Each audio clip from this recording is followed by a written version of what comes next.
श्री चैतन्य प्रभु वंदे नित्यानंद सहोदितं श्री नंदनंदनं वंदे राधिका चरणद्वयम् गोपीजनसमायुक्तं वृन्दावनमनोहरम् वाञ्छाकल्पतरुर्भ्यश्च कृपासिन्धुभ्य एव च पतितानं पावनेभ्यो वैष्णवेभ्यो नमो नमः। नमो महावदन्याय कृष्ण प्रेम प्रदायते कृष्णाय कृष्ण चैतन्य नामिने गौरत्विषे नमः। नमस्ते तुहलग्राम नमस्ते मुसलायुध नमस्ते रेवतीकांत नमस्ते भक्तवत्सल नमस्ते बलिनाम श्रेष्ठ नमस्ते धरणिधर प्रलम्बारे नमस्ते तु त्राहि मां कृष्ण पूर्वज।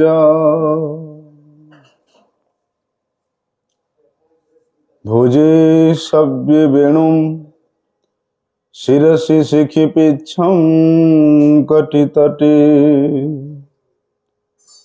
दुकुलं नेत्रान्ते सहचरी कटाक्षं च विदधते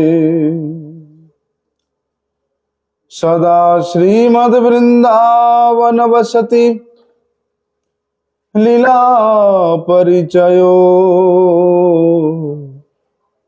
जगन्नाथ स्वामी नयन पथगामी भवतु मे। हे कृष्ण करुणा सिंधु दीनबंधु जगतपते गोपेश गोपिकाकांत राधाकांत नमस्तुते। तप्त कांचन गौरांगी राधे वृंदावनेश्वरी वृषभानुसुते देवी प्रणमामि हरिप्रिये। वंदे नंदव्रजस्त्रीणां पादरेणुमवीक्ष्णसः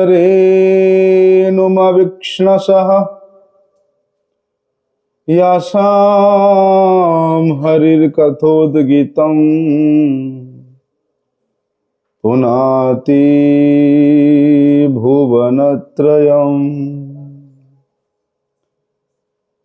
नारायणं नमस्कृत्यं नरं चैव नरोत्तमं देवीं सरस्वती व्यासं ततो जयमुदीरये। भक्त्या विहीनमपराधलक्ष्यै क्षिप्ताश्च कामादितरङ्गमध्ये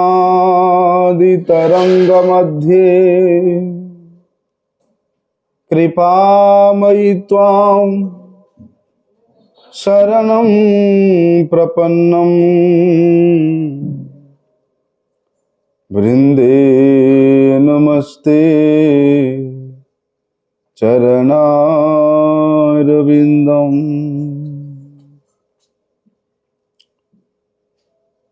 पतित पावन परम करुणामय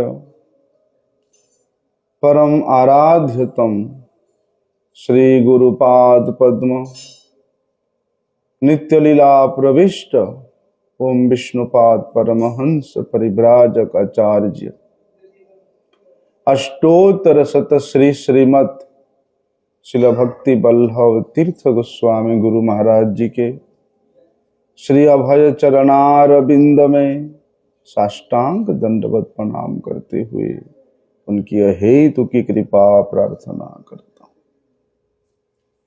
परम आराध्यतम शिक्षा गुरुपाद पद्म नित्य लीला प्रविष्टम विष्णुपाद परमहंस श्री श्रीमत शिल भक्ति विज्ञान भारती गोस्वामी महाराज जी के पाद पद्म में साष्टांग दंडवत प्रणाम करते हुए उनकी हेतु की कृपा प्रार्थना।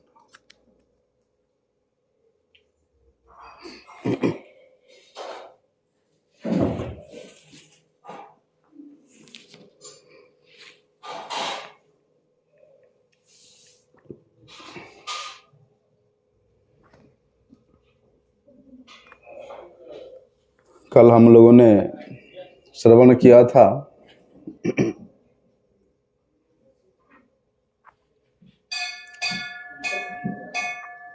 कि कृष्ण तत्व,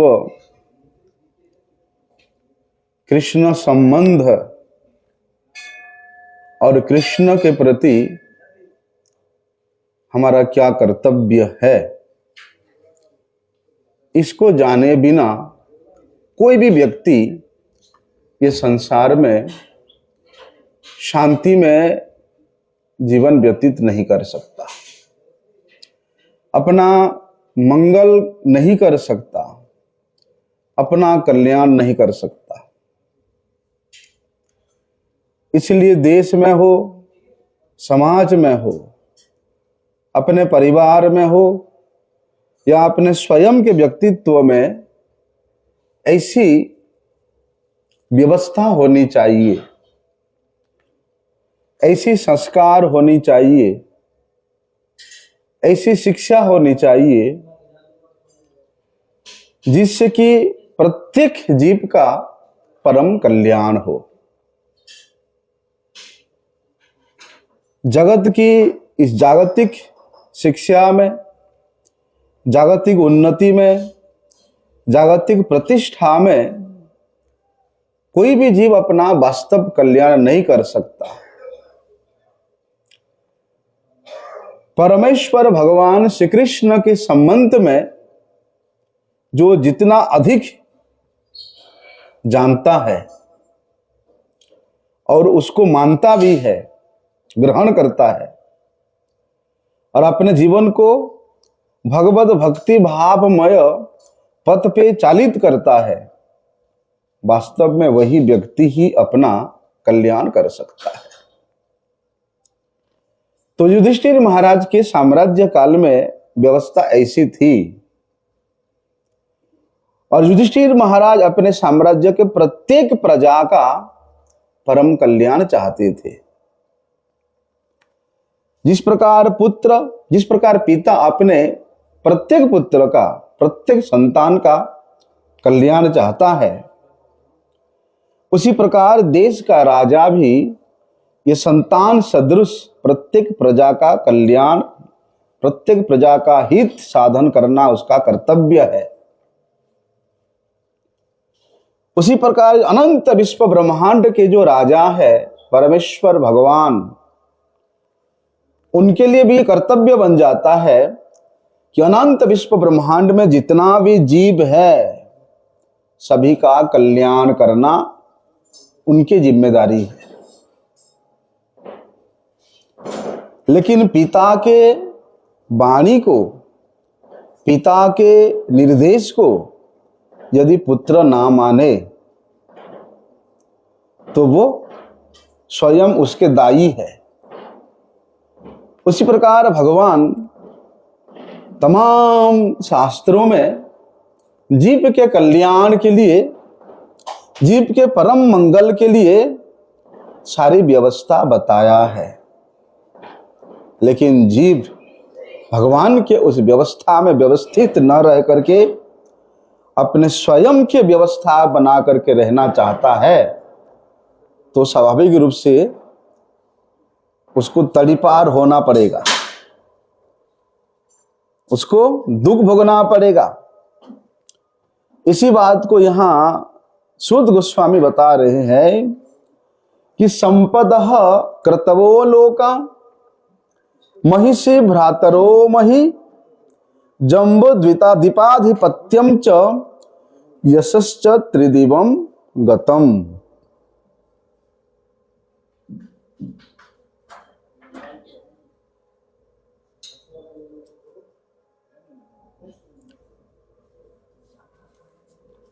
कोई व्यक्ति आता है, वो अपना व्यवस्था कर लेगा बैठने के लिए, ठीक है ना। आप उठ के जाते हो तो हमारा मन भटकता है, वो आया प्रभु जी, वो अपना व्यवस्था कर लेंगे बैठने के लिए, ठीक है ना।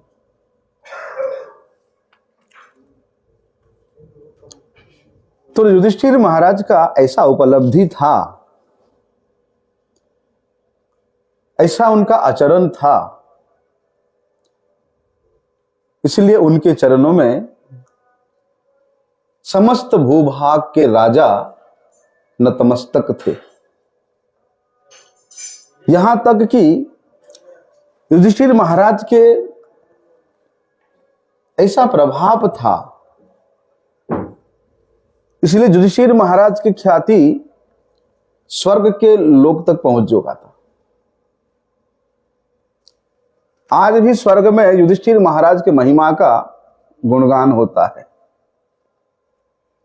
विशेष रूप से इस संसार में देखा जाता है कि यहां तो जो व्यक्ति धनी है, अत्यधिक धनी है और अपने धन का सदुपयोग किया है, ऐसे व्यक्ति ये सारा विश्व में विख्यात होता है। जैसे रतन टाटा जी, कैसा व्यक्तित्व था उनका, कौन नहीं जानता विश्व में रतन टाटा जी को, हैं? वे धनी व्यक्ति है और अपने धन का उन्होंने सदुपयोग किया, इसलिए वे विश्व विख्यात है। या तो धनी व्यक्ति हो या कोई महान पुरुष हो जिसके यश को सब तरफ गाया जाए, वो व्यक्ति विख्यात होता है। तो युधिष्ठिर महाराज के विषय में यदि हम लोग विचार करें तो युधिष्ठिर महाराज के शासन काल में जैसा उत्तम व्यवस्था था, जैसा उनका उपलब्धि था, चाहे वो साम्राज्य विस्तार में हो, चाहे वो आध्यात्मिक जीवन के विस्तार में हो, और जैसे कि उनके भार्या पत्नी द्रौपदी, वो भी उनके कारण भी युधिष्ठिर महाराज जो भाई लोग थे, भीम अर्जुन, इनके पराक्रम के कारण भी युधिष्ठिर महाराज संपूर्ण जम्बूद्वीप में विख्यात थे। और ऐसा उनका सार्वभौमत्व शासन, सार्वभौमत्व उनका शक्ति कि स्वर्गलोक तक उनके यशोगान होता है। वास्तव में हम लोग विचार करें, ये जो हमारा प्रकृति जगत है, प्राकृत जगत है, यहां भी अनेक प्रकार के लोग हैं। मनुष्य लोग है, भूत लोग है, प्रेत लोग हैं, पूर्वज हमारे पितृ लोग है, देव लोग हैं। तो ये भौतिक जगत में हो चाहे वो आध्यात्मिक जगत में हो, वहां पर अनेक प्रकार के लोग हैं। जो व्यक्ति जिस प्रकार के कर्म करता है, उसके कर्म के अनुसार उसी लोकों में उसको जाना पड़ता है। कर्म के अनुसार जीवों के गति का वर्णन हुआ है। वैसे भगवान क्या कहते हैं? भगवान तो कहते भैया मैं ही सभी प्रकार के यज्ञों का भोक्ता हूं और इस संपूर्ण संसार का एकमात्र मालिक मैं हूं। ये भगवत वाणी है। परंतु जो व्यक्ति भगवान को भोक्ता नहीं मान करके, भगवान को स्वामी नहीं मान करके, भगवान को अपना मालिक नहीं मान करके जो स्वयं भोक्ता बन जाता है, वो स्वयं मालिक बन जाता है, तभी वहां उसका पतन होना शुरू हो जाता है। किस प्रकार से देखो, भगवत गीता में भी इसकी वहां पर भगवान वर्णन करते हैं कि यान्ति देवव्रतान देवान। इस श्लोक के माध्यम से, बेटा पास में आ जाओ, भगवान बता रहे हैं कि व्यक्ति ये संसार में भोग की कामना क्यों करता है। वो दरवाजा बंद करना। भोक्ता बनने का कामना क्यों करता है? क्योंकि वे उस परम भोक्ता परमेश्वर भगवान को नहीं जानता है, उन भगवान के ऐश्वर्य माधुर्य को नहीं जानता है, उन आध्यात्मिक जगत के ऐश्वर्य को नहीं जानता है। फलस्वरूप व्यक्ति इस संसार में अपने आप को भोक्ता मान बैठता है। लेकिन जो व्यक्ति ऐश्वर्य चाहता है, भोग चाहता है, विलास चाहता है, अनेक शास्त्रों में अनेक प्रकार के व्रतों का, नियमों का, पूजा विधियों का वर्णन हुआ है। अन्य अन्य देवताओं के उपासना करने का विधि वर्णन किया गया है। अमुक देवता का उपासना करोगे तो अमुक प्राप्ति होगा, हैं? अमुक देवता का उपासना अमुक प्राप्ति होगा। तो वो शास्त्र के वाणी को सुन करके या अन्य अन्य व्रत, उपासना, मंत्र, पूजा, ये सब के विधि को सुन करके व्यक्ति उस प्रकार के भोग विलास को प्राप्त करने का आशा लेकर के वे उन देवताओं का विधि विधान से पूजा करते हैं, अनुष्ठान करते हैं।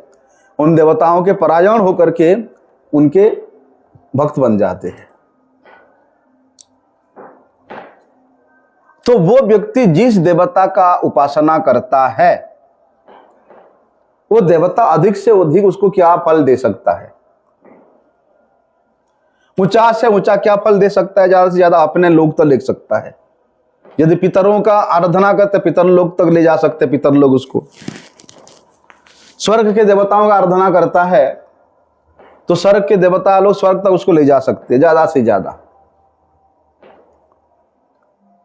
लेकिन ये जो चतुर्दश भुवन है, यहां जाने वाला व्यक्ति का पुनरावर्तन होता है। उसको पुनः इस मृत्युमय संसार में आना पड़ता है।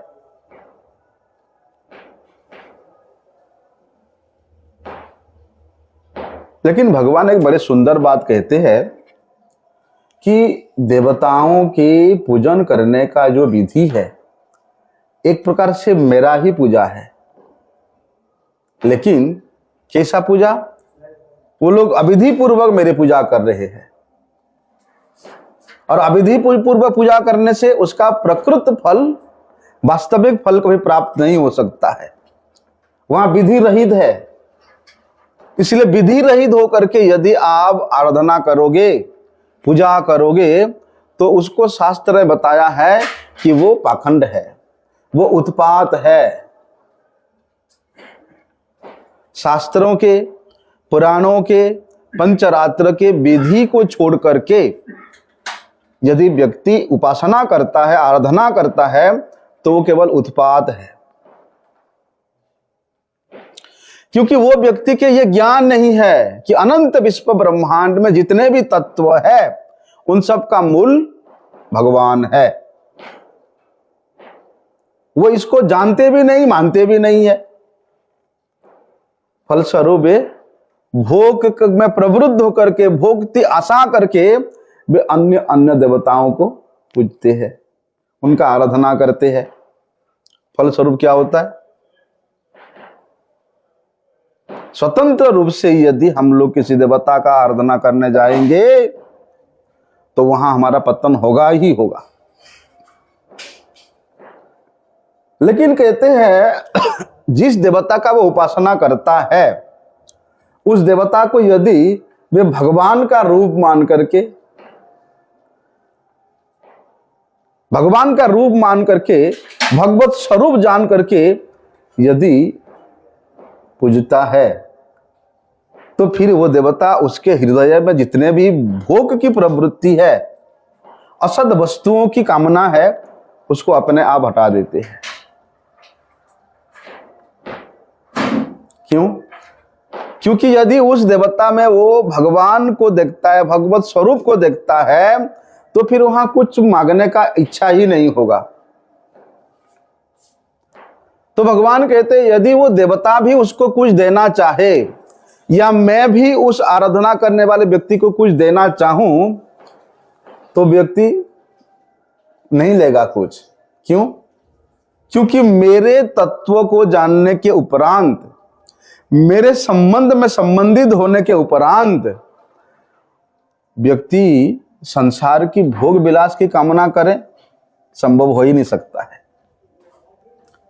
इसलिए परमेश्वर भगवान श्री हरि के संबंध में संबंधित होकर के जो केवल उन्हीं के स्वरूप को अपने हृदय में धारण करके उनका आराधना करता है, उनका सेवन करता है, उस व्यक्ति के हृदय में इस जगत की किसी प्रकार के कोई भोग की वस्तु कामना कर ही नहीं सकता है।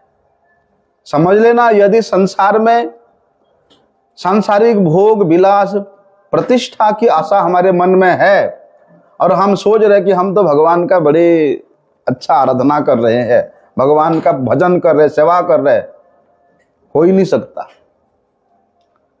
क्योंकि भगवान का सेवन तभी शुरू होता है जब हम निष्काम होते हैं।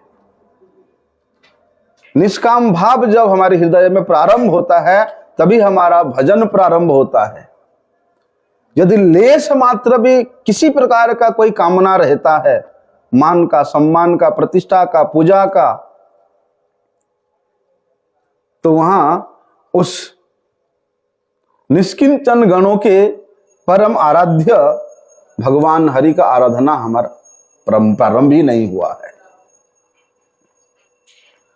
क्योंकि कृष्ण है ही ऐसा, अपनी सेवा करने वाले के हृदय में जितना भी आशाएं हैं, जितना भी वांछाएं हैं, पहले उसको दूरीभूत करते हैं।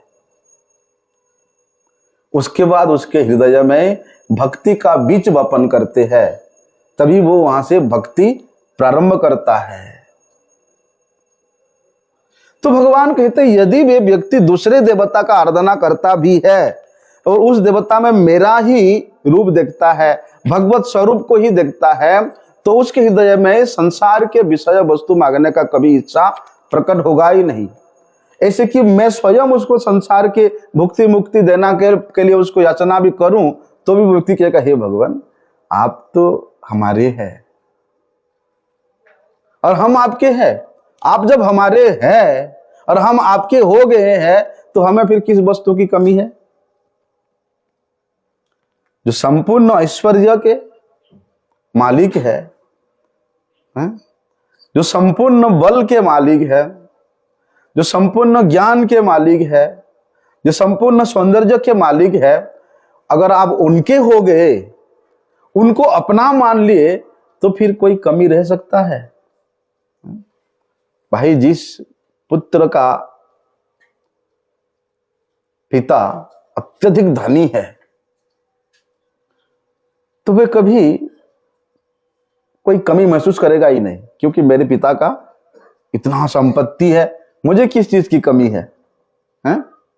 जब हमारे परम पिता भगवान समग्र ऐश्वर्य वीर्य जशस श्रेय सभी प्रकार के ऐश्वर्य का, ज्ञान का, वैराग्य का, सौंदर्य का स्वामी है और हम ठहरे उनके पुत्र, उनके संतान, तो हमारे बाप इतने बड़े ऐश्वर्य का मालिक है और हम अपने आप को कंगाल समझ सकते हैं?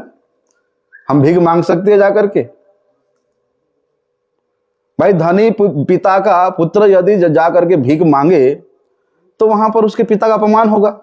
देखो देखो, करोड़पति बाप का बेटा है, यहां देखो भीख मांग रहा है, पिता का अपमान हो रहा है कि नहीं?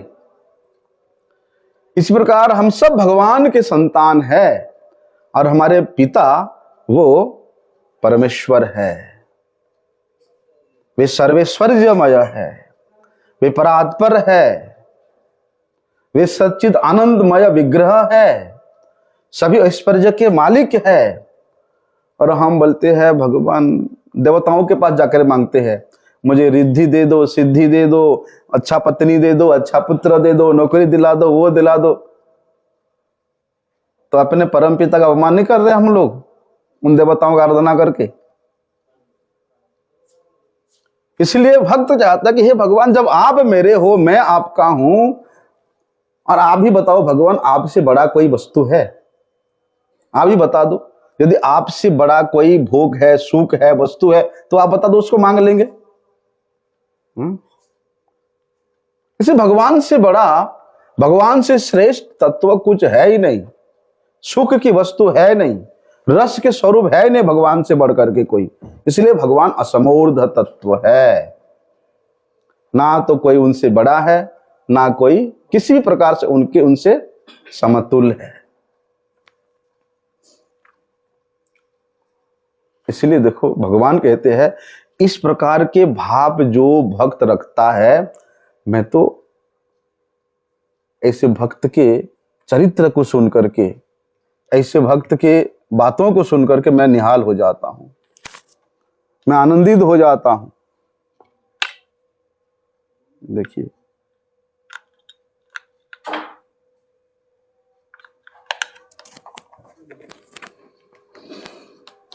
हरे कृष्णा।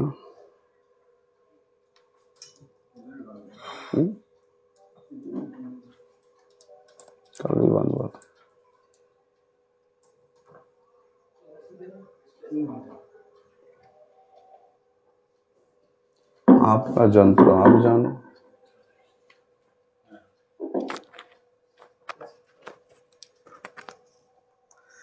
तो देखो, यदि देवताओं का आप लोग आराधना पृथक रूप से करते हैं, स्वतंत्र रूप से करते हैं, तो वहां जानती देव व्रतान देवान।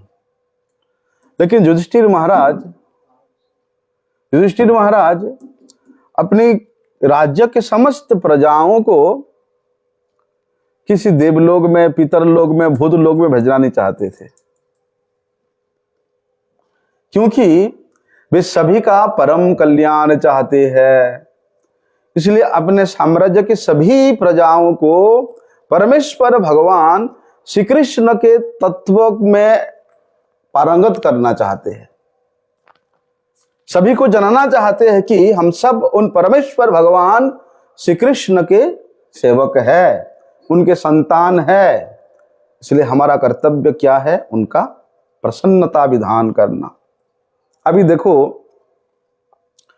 जो लोग, कुछ लोग पितरों का भी बड़े विधि विधान से पूजा करते हैं, अपने घर में पितरों का, यहाँ तो देखा मैंने पितर लोगों का स्थान बना के रखे है कहीं कहीं। बोलते पितृदेव लोगों का स्थान है भैया, वहां मकान नहीं बनाना। तो जो लोग ऐसे सकाम भाव से पितरों का पूजन करते हैं, तो वास्तव में पितर लोग उनको कई प्रकार का सहायता करते हैं। पितृदोष जिसको लगता है, उसके घर का मतलब श्रीहीन हो जाता है।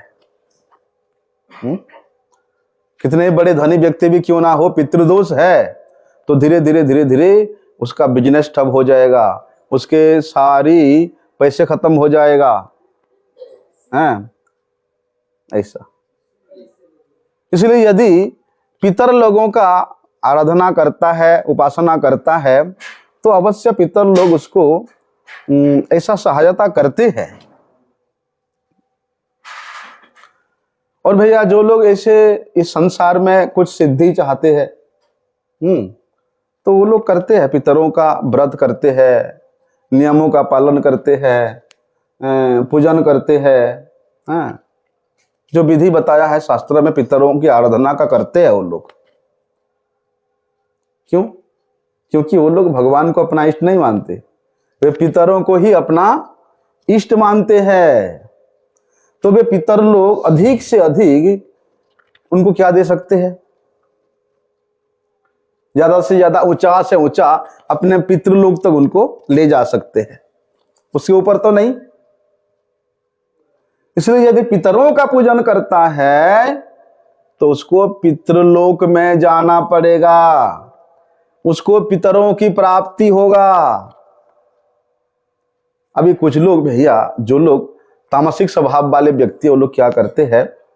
भूत प्रेतों का पूजा करते हैं, बड़े नियम से करते हैं। भूत प्रेत का पूजा करने के लिए जो लोग जो माला जपते, जानते किससे बनता है? हम लोग तो भगवान के नाम जपने के लिए तुलसी का माला में जप करते हैं, लेकिन जो लोग ऐसे तामसिक भावापन्न भूतों का आराधना करते हैं, वे भूतों के मंत्र जप करते हैं। गधे के पूंछ का जो बाल है ना, उस बाल का धागा बनाते हैं और गधे के दांत को निकाल करके उसका माला बनाते हैं, और उसी से वे वो भूत प्रेतों का मंत्र जप करते हैं। और कैसे? बोलते हैं कि रात्रि में श्मशान में जा करके उस मुर्दे के ऊपर बैठ करके भूत प्रेतों के मंत्रों का जप। कैसे आराधना करते, कैसे पूजा करते हैं? बोलते जो मांस है, मदिरा है, जो सबसे अपवित्र वस्तु है, ऐसे अपवित्र वस्तुओं से वे उन भूत प्रेतों का पूजन करते हैं। उनको मिलता भी है, ऐसे कुछ सिद्धियां मिलती है। हम देखते हैं ऐसे कई भूत प्रेतों का आराधना करने वालों का सिद्धि हमने देखा है, लेकिन मरने के बाद क्या उनका सदगति होती है? मरने के बाद उनका दुर्गति ही होती है, और उनको ऐसे भूत प्रेत ही बनना पड़ता है, भूत प्रेतों की जोनी में उनको जाना पड़ता है। इसलिए यदि भैया भूत प्रेत का पूजन करोगे तो भूत लोक में जाओगे, भूत प्रेत बनोगे। लेकिन भगवान कहते हैं कि यान्ति मत जाजीनो अपि माम, जो व्यक्ति अनन्य भाव से मेरा ही भजन करता है, मेरा ही चिंतन करता है, मेरा ही सेवा करता है, तो भगवान कहते निश्चित रूप से वो व्यक्ति मुझे ही प्राप्त होता है। लेकिन हम लोग कभी इस बात को सोचते नहीं है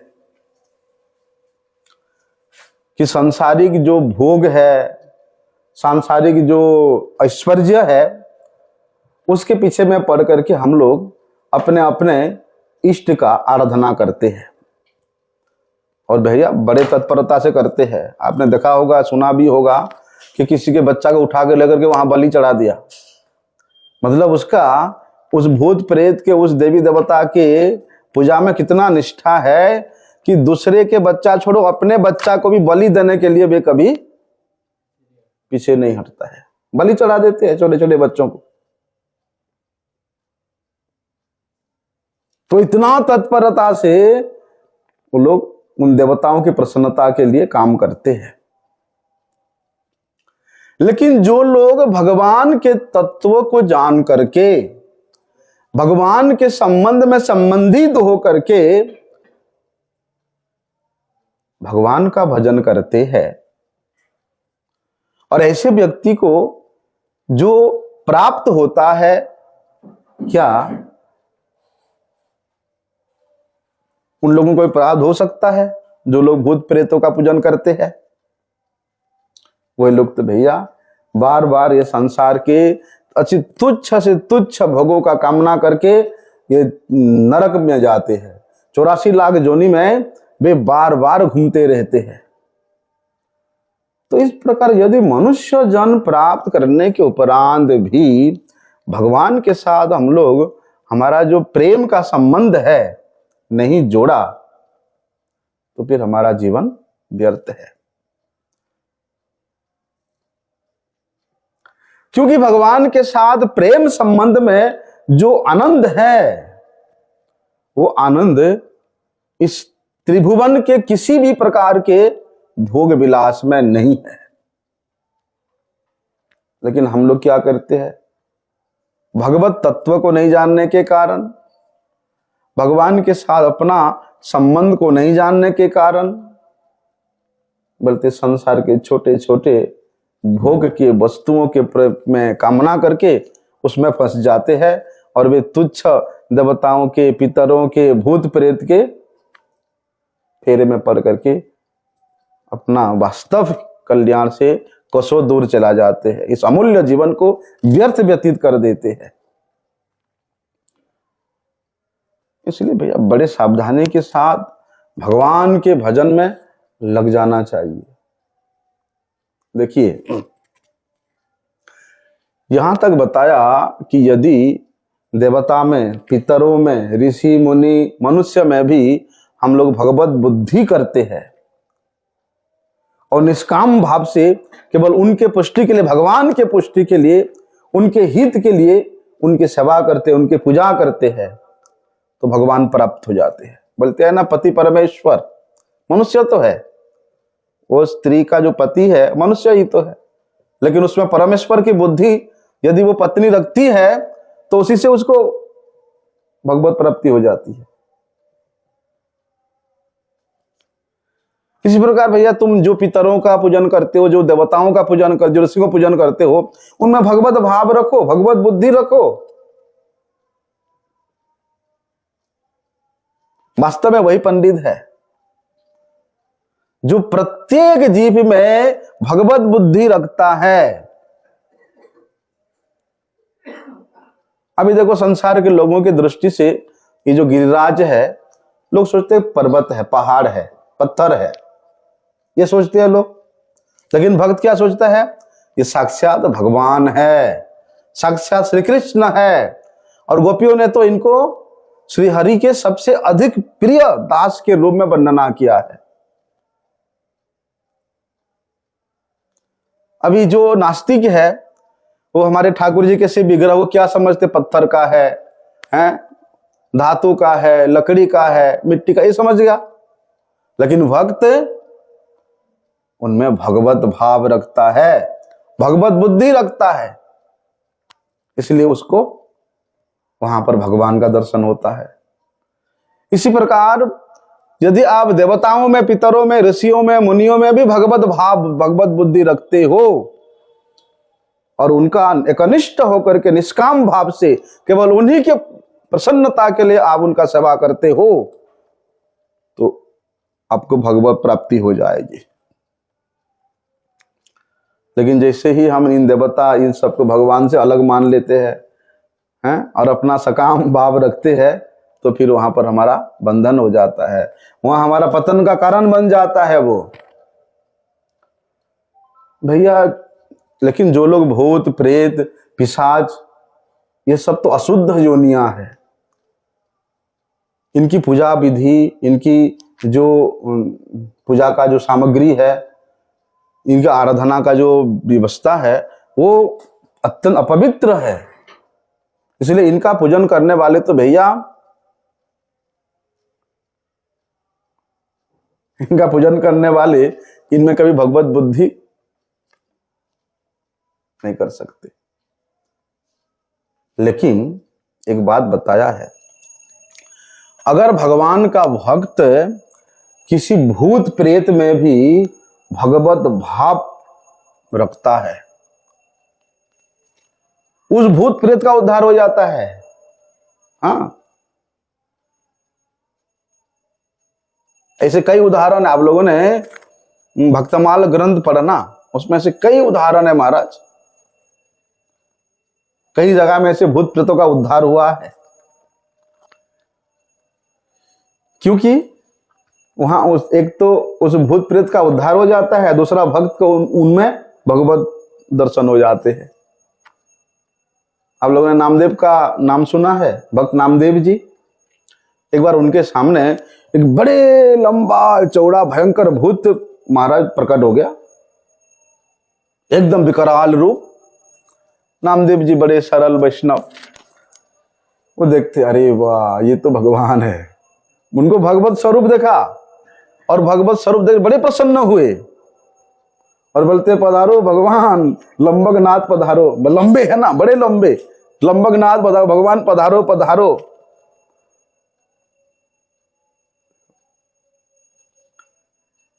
तो उस प्रेत का उद्धार हो गया। नामदेव जी ने उस लंबे चौड़े प्रेत में भगवत बुद्धि रखा, भगवत भाव देखा, भगवत दर्शन किया, इसलिए उस प्रेत का उद्धार हो गया।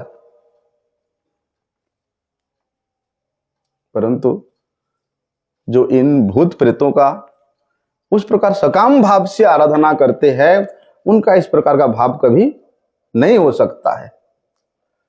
एक ऐसी घटना हुआ था कुछ साल पहले, आजकल भी ऐसे चल रहा है। एक आराधना है महाराज, पिशाच है, उस पिशाचिनी का नाम है कर्ण पिशाचिनी। उस कर्ण पिशाचिनी का यदि कोई सिद्धि प्राप्त कर लेता है तो वो पिशाचिनी उसके कान में आकर के बैठ के पहले ही बता देता है सारी। तो एक व्यक्ति ऐसे कर्ण पिशाचिनी का सिद्धि प्राप्त किया था। उसके पास कोई व्यक्ति कुछ पूछने आता, कुछ प्रश्न पूछने आता, अपना कुछ समस्या पूछने आता, तो उसके पूछने से पहले ही उस व्यक्ति ने बता देता कि तुम ये प्रश्न करने आया है और उसका उत्तर ये है। आजकल भी ऐसा होता है। आजकल तो भैया लाखों लाखों लोग ऐसे लोगों के पास एकत्रित होते हैं। बुलाता है, अमुक व्यक्ति को बुलाओ, उस व्यक्ति को बुलाएंगे और लिख देगा कि तुम ये प्रश्न करने आया हो, तुम्हारा उत्तर ये है। आजकल बड़े चल रहा है। क्यों?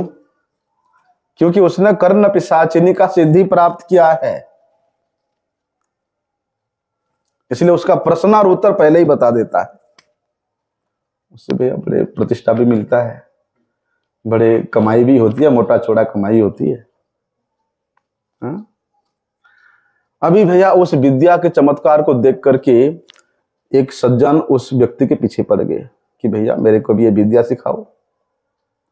आजकल बड़े प्रचार चल रहे हैं, बागेश्वर जी सरकार बोल करके, नाम सुना आप लोगों ने?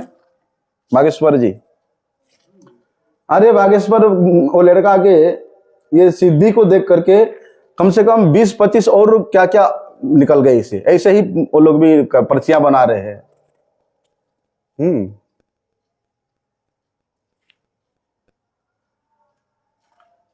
तो जो भी है, दूसरे व्यक्ति ने देखा, वो श्रद्धालु था, सज्जन था, अरे वाह, इसमें तो बड़ी सिद्धि है, बड़ी कमाई है, बड़ी प्रतिष्ठा है, बोलते हम भी सीखेंगे। उनके पीछे पड़ गया कि महाराज मैं भी सिखा दो, मैं इसको सीखना चाहता हूं। तो वो जो सिद्धि प्राप्त किया हुआ व्यक्ति ने बोला, अरे ये जो विद्या है बड़े चमत्कारिक तो है, लेकिन इसमें वास्तविक हित होने वाला नहीं है, इसमें तुम्हारा वास्तव कल्याण होने वाला नहीं है। तो उस व्यक्ति ने उनसे पूछा, तो फिर आप कैसे सीख गए इसको? आप तो दूसरे के प्रश्न करने से पहले ही आप बता देते हो क्या प्रश्न करने आया, और उसका उत्तर भी पहले से ही लिख देते हो। तो व्यक्ति ने कहा, मैंने उस ब्रह्म पिशाचिनी का सिद्धि प्राप्त किया है और मैं अपने कान में हमेशा विष्टा लगा के रखता हूं। विष्टा समझती है ना? और वो पिशाचिनी विष्टा में बैठती है। अपने कान में हमेशा मैंने विष्टा लगा के रखता हूं।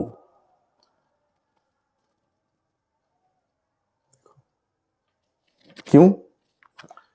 क्योंकि जैसे कोई व्यक्ति मुझे कुछ पूछने आता है तो उस समय उस कर्ण पिशाचिनी आकर के मेरे कान में उसका प्रश्न और उसका उत्तर मुझे पहले ही सुना देती है और मैं वैसे ही उसको बोल देता हूं। तो उस व्यक्ति ने पूछा, फिर आप कैसे मरेंगे उसके बारे में भी तो आपको कर्ण पिशाची ने बताया होगा, बताइए। बोलते हाँ बताया कि मेरा मरना तो नर्मदा के किनारे में होगा, बताया। लेकिन बाद में पता चला जो व्यक्ति, वो जो सिद्धि प्राप्त किया हुआ व्यक्ति शांत हो गया, मर गया, तो अंत समय जब आया वो नर्मदा में गया। जब नर्मदा में जा रहा था तब उसके पीछे से कर्ण पिशाचिनी एक सुकरी का रूप बना करके, सुकर टट्टी खाता है ना, है? तो सारा जब उसको कान में टट्टी खिलाया उसको, इसलिए वो सुकरी बन करके उसके सामने आया और उसको देख करके नर्मदा की तरफ भागा।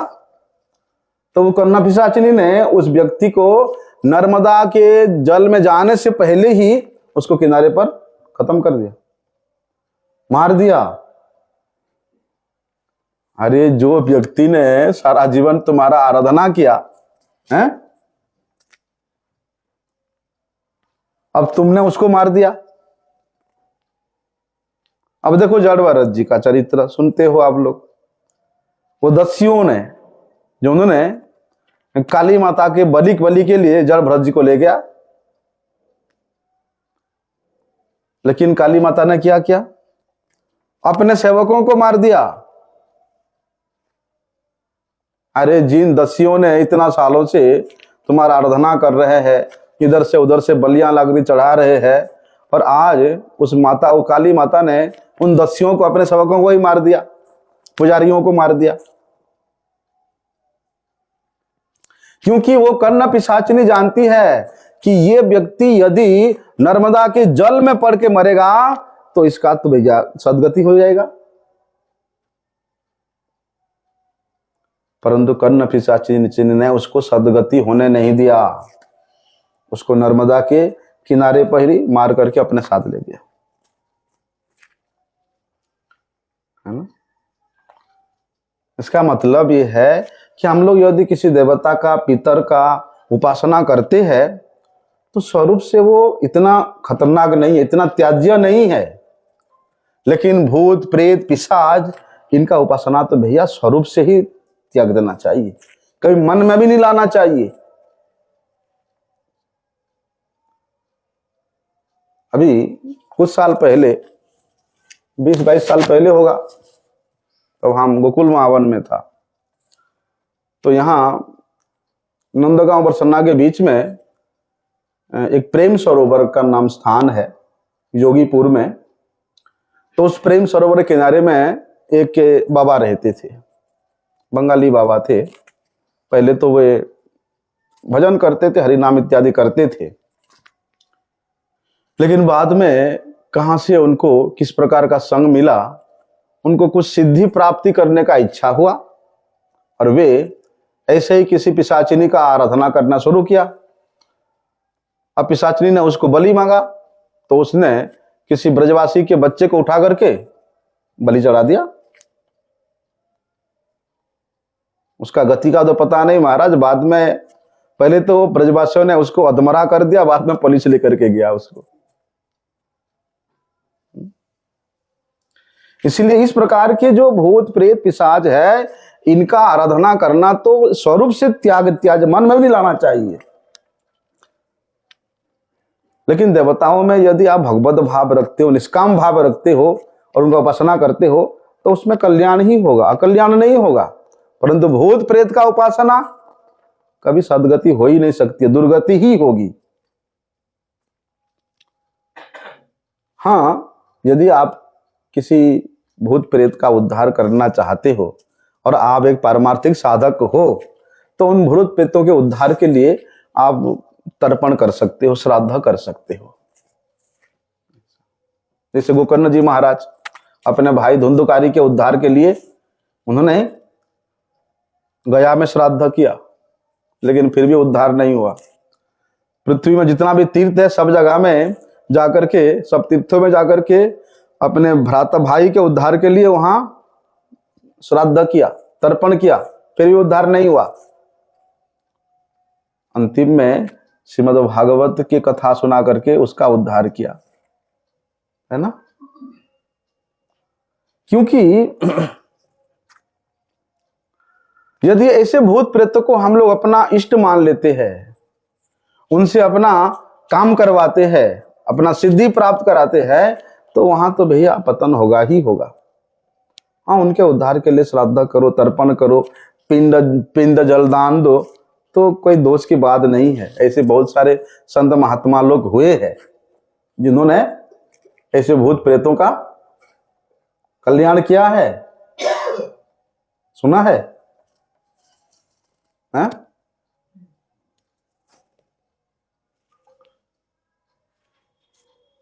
जैसे कि है, हाँ, वो राजगुरु थे विखनस महाराज जी।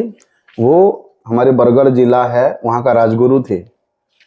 उनका नाम था उज्ज्वलेश्वर रथ। तो राजगुरु होने के कारण उनको बहुत सी जमीन मिला हुआ था।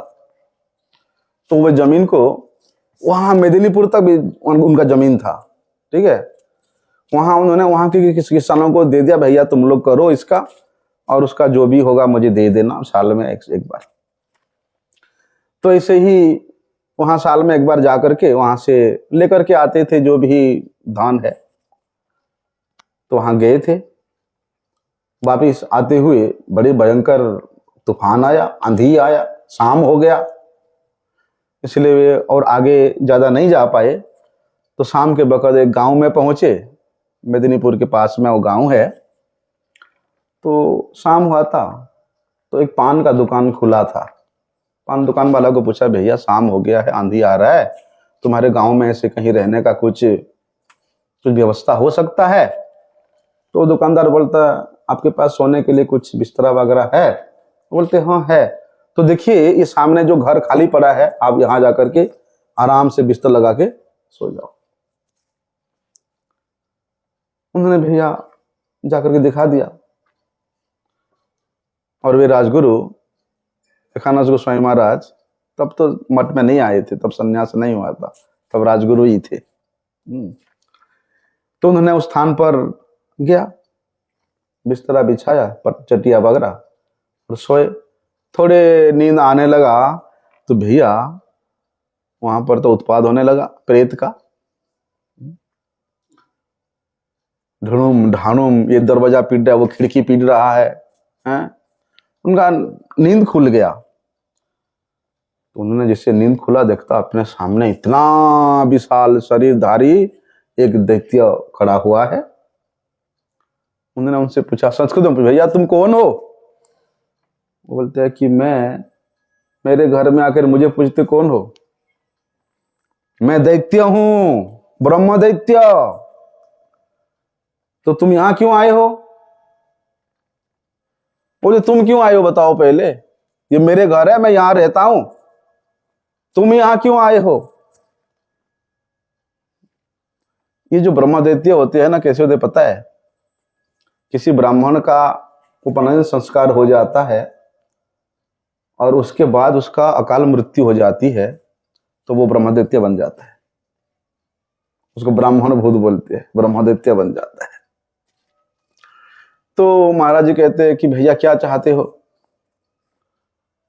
वो ब्रह्मदैत्य कहते हैं, मेरा तो काम है कि इस घर में जो भी आता है मैं तो उसको खाता हूं, भक्षण करता हूं, अब मैं तुमको भी खाऊंगा, तुमको भी खाऊंगा। तो महाराज जी कहते हैं, मुझे क्यों खाओगे भैया? तो भूत बोलता है, ये कोई पूछने वाली बात है? बड़े दिन बाद तो इतने हृष्ट पुष्ट शरीर वाला मिले हो और पूछते हो मैं भूखा हूं, इसे तुमको मैं खाऊंगा। तो महाराज जी कहते हैं कि अरे मैं तो ब्राह्मण हूं, और तुमको एक ब्राह्मण का हत्या करो तुमको डर नहीं लगता है, भय नहीं लगता है? और मुझे अगर तुम मारोगे, भक्षण करोगे, तो तुम्हें क्या लाभ होगा? वैसे तो तुम प्रेत जोनि में रह रहे हो। तो ब्रह्मदैत्य कहता है, मुझे ये ब्रह्म हत्या का भय मत दिखाओ, इसमें भय की बात क्या, मैं तो खुद एक ब्राह्मण हूं और मैं खुद एक ब्रह्मदैत्य हूं। मैं स्वयं कभी ब्राह्मण था, लेकिन प्रेत जोनी में तो मुझे रहना ही है। अच्छा है, तुमको खा करके कुछ तो मुझे तृप्ति मिलेगी। तो राजगुरु कहते हैं, महाराज जी कहते हैं, क्या तुमने कभी अपना उद्धार की चेष्टा किया है? अपने कल्याण की कभी तुमने चिंता किया है? तो दैत्य कहता है, ऐसा कौन महानुभाव होगा जो मेरा उद्धार करेगा? तो महाराज कहते, हम करेगा तुम्हारा उद्धार, हम तुम्हारा उद्धार करेगा। तो दैत्य कहता है, मेरा उद्धार? मेरा उद्धार कोई इच्छा करने पर भी नहीं कर सकता है, फिर कैसे तुम्हारा उद्धार होगा? वो बोलता है कि यदि कोई व्यक्ति श्रीमद् भागवत में वर्णित अम्बरीश महाराज के भांति एकादशी करता है, कैसे? दशमी को एकाहार करेगा, एकादशी को निर्जला रहेगा, संपूर्ण रात्रि जागरण करेगा, हरि कीर्तन करेगा और द्वादशी को भी एकाहार करने वाला होगा। यदि ऐसा कोई व्यक्ति अपने एक एकादशी का फल मुझे प्रदान कर दे तो मेरा उद्धार हो सकता है। लेकिन ऐसा व्यक्ति मिलेगा कौन, कहाँ मिलेगा? तो राजगुरु जी कहते हैं, महाराज जी कहते हैं, अरे मैं उसी प्रकार का एकादशी का पालन करता हूं, इसलिए मैं तुम्हारा उद्धार कर दूंगा।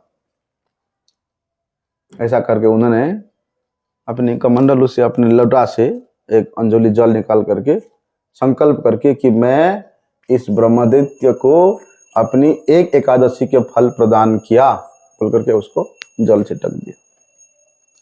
तुरंत जैसे आपने कभी लिम्का के बोतल का वो ढक्कन खोला कभी, कैसे आवाज होता है पट करके, ऐसी आवाज होकर के बोलते हैं एक ध्वनि हुआ और वो ब्रह्मदैत्य का वहां से उद्धार हो गया और चला गया।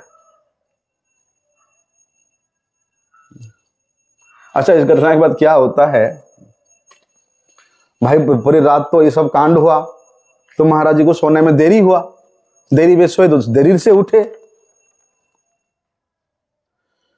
वो जो दुकान वाला था, पान दुकान वाला, वो सुबह आया, दुकान खोल के देखता है, दुकान खोला, वो सामने देखता है मकान में वो ब्राह्मण को मैं सोने को बोला था, अभी तक दरवाजा खोला नहीं, क्योंकि वो जानता है कि जो भी उस मकान में सोने के लिए गया उसका तो कल्याण हो गया, राम नाम सत्य हो गया।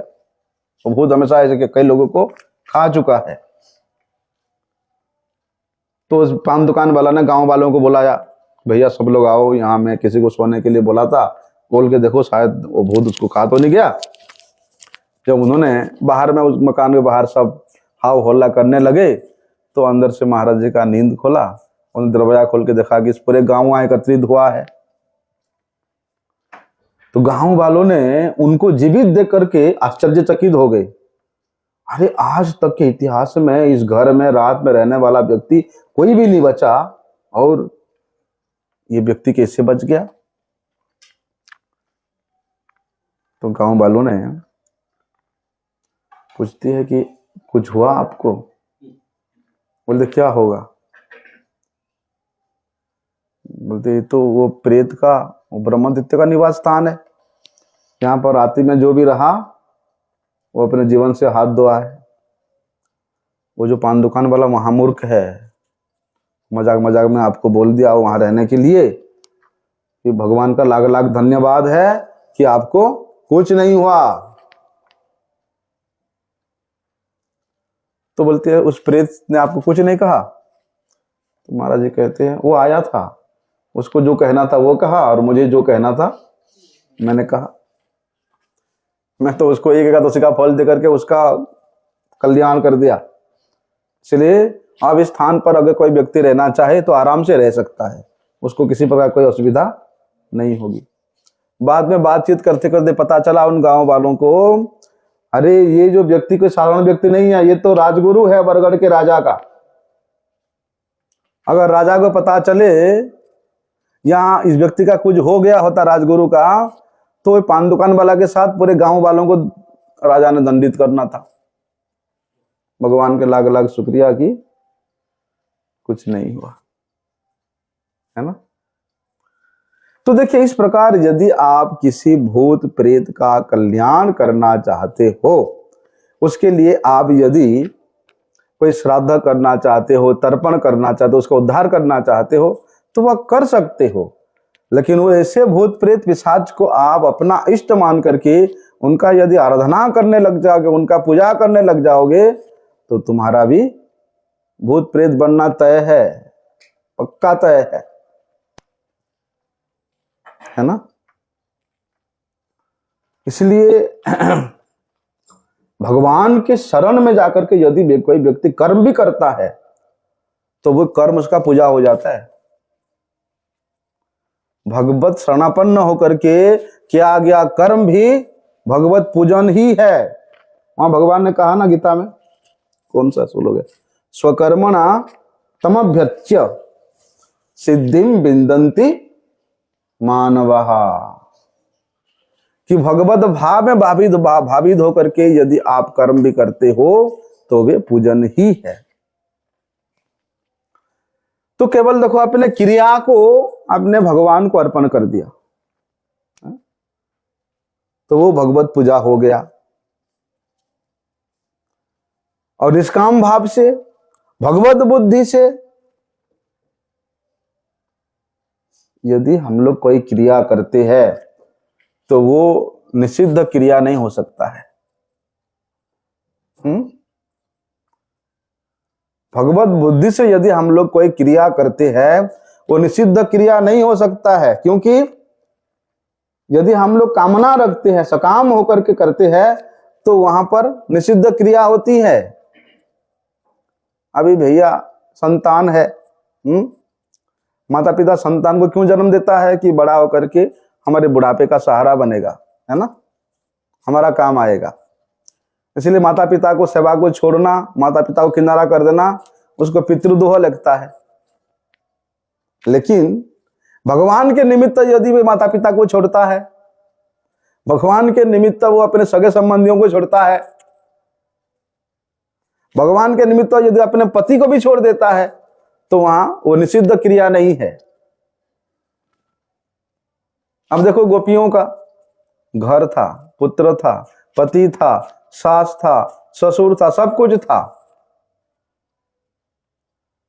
लेकिन उन्होंने किसके लिए छोड़ने के लिए तैयार हो गए? कृष्ण के लिए। उन ब्राह्मण पत्नियों का क्या कमी था? उनके पति थे, तो सब थे, लेकिन भगवान के उन्होंने सब कुछ छोड़ करके, भाई पति को छोड़ना, अपने सास ससुर की सेवा को छोड़ना, माता पिता को सेवा को छोड़ना, ये तो शास्त्र विरुद्ध है। लेकिन भगवान के लिए यदि वे छोड़ता है, भगवान के लिए वे करता है, तो वहां निषिद्ध हो ही नहीं सकता है। वास्तव में सब कुछ ना भगवान का ही रूप है, परंतु जो भगवान के सिवा दूसरे कोई सत्ता को स्वतंत्र रूप से उसका आराधना करता है, मानता है, तो वहां उसका फिर गड़बड़ हो जाता है, वहां उसका उद्धार नहीं होता, कल्याण नहीं होता। भले ही वे व्यक्ति उन ऊंचे से ऊंचे लोकों में क्यों ना चला जाए, फिर भी उसको लौट करके संसार में आना ही पड़ता है।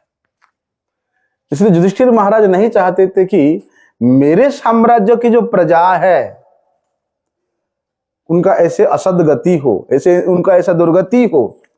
इसलिए वे सभी को कृष्ण तत्व में पारंगत कराना चाहते थे, सभी को श्री कृष्ण भक्त बनाना चाहते थे, सभी को भगवान के सेवा में लगाना चाहते, जैसे वे खुद लगे हुए हैं। यदि ऐसा राजा हो तो फिर प्रजा का क्या चिंता है ना।